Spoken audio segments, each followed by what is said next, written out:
Chapter 4. Shadows in the Market. Part 1. A Risky Gambit. The cobblestones of the old market district were slick with the afternoon's light drizzle, reflecting the muted glow of magical lanterns that hung from every awning and archway. The narrow streets twisted and turned like a labyrinth, filled with the cacophony of 1,000 voices haggling, laughing and shouting in a dozen different languages. I pulled my coat tighter around me, more for concealment than warmth. Beside me, Lyria moved with fluid grace, her eyes constantly scanning our surroundings. Grimlock brought up the rear, his stout form easily blending in with the diverse crowd of the market. "I still think this plan is madness," I muttered, my hand instinctively checking the wand hidden up my sleeve. Lyria's lips quirked in a small smile. "You agreed to it, Mr. Blackthorn." "Doesn't make it any less mad," I retorted. "Using ourselves as bait. Might as well paint targets on our backs and be done with it." Grimlock chuckled softly behind us. "Where's your sense of adventure, lad?" I shot the dwarf a withering glare. I left it back in my office, along with my common sense apparently. The plan, such as it was deceptively simple. We would make our presence known in the old market, letting word spread that we were in possession of not one, but 2 key fragments. The hope was that this would draw out whoever was moving the other fragments, forcing them to come to us, rather than continuing their unpredictable movements across the city. Of course, it would also likely attract the attention of the Veiled Hand and the Guardians of the Eternal Flame, hence my reservations. As we turned down yet another winding alley, the magical map imprinted in our key fragments pulsed with increased urgency. We were getting close. "There," Lyria murmured, nodding towards a dimly lit square ahead. At its center stood an ancient fountain, its waters long since dried up. Perched atop the fountain was a statue of a robed figure, its features worn smooth by time and the elements. The square was eerily empty, a stark contrast to the bustling market streets we'd just left behind. The hairs on the back of my neck stood up. Every instinct I had honed over years as a PI in Quandaria's underbelly was screaming that this was a trap. "Well," I said, my voice low, "looks like someone got here first." "Aye, but are they friend or foe?" As if in answer to the dwarf's question, a figure melted out of the shadows near the fountain. Tall and lithe, clad in a cloak that seemed to shimmer and shift with every movement, obscuring their true form. "Greetings, seekers of the key." The figure's voice was melodious, neither male nor female, carrying an otherworldly quality that set my teeth on edge. "I've been expecting you." Lyria stepped forward, her posture tense.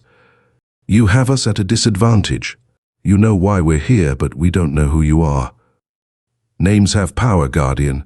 Surely you of all people understand that." The hood of their cloak tilted slightly, and I had the unsettling feeling that they were looking directly at me. "But for the sake of civility, you may call me the Keeper." I raised an eyebrow, my hand inching towards my wand. "Keeper of what exactly?" "Of balance," the figure replied cryptically. "Of the space between what was, what is, and what may be." Great, I thought. Another enigmatic player in this increasingly convoluted game. "Let me guess," I said, unable to keep the sarcasm from my voice. "You're here about the key fragment." The Keeper's hood bobbed in what might have been a nod. "Indeed. The piece you seek is in my possession." The air around the Keeper seemed to shimmer, and for a moment I caught a glimpse of something beneath the cloak, not flesh and bone, but swirling energy barely contained in a humanoid form. The Key of Eternity is not a toy to be collected or a weapon to be wielded. It is a responsibility, a burden that few can truly bear. Cryptic warnings, tests of worthiness. It was like every bad adventure story I'd read as a kid come to life. "All right," I said, taking a step forward. "Let's cut to the chase. What do you want from us?" The Keeper was silent for a long moment, and I had the distinct impression we were being evaluated. Finally they spoke. "A test, then. One that will measure not just your strength or your cleverness, but the very essence of who you are." With a wave of their hand, the dried-up fountain behind them sprang to life. But instead of water, it flowed with silvery light that pooled and swirled, forming images that shifted too quickly to make out. "Step into the pool of reflection," the keeper intoned.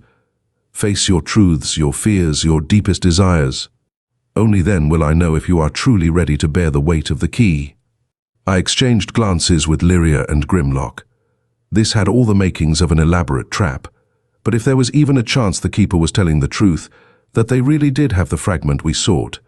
"I'll go," I said, squaring my shoulders. "I started this case. I might as well see it through." Lyria's hand on my arm stopped me. "Corvus," she said. "Are you sure? We don't know what this pool of reflection might do to you." I gave her what I hoped was a reassuring smile. "No, we don't. But we're running out of options and time. Besides," I added with a wink, "I've always been a fan of the direct approach." Before anyone could object further, I strode towards the fountain. The silvery substance didn't look or feel like water as I approached. It was more like liquid moonlight, cool and inviting. I took a deep breath, cast one last look at my companions, and stepped into the pool of reflection. The world around me dissolved into swirling silver mist. For a moment, I felt weightless, disconnected from everything. Then the visions began.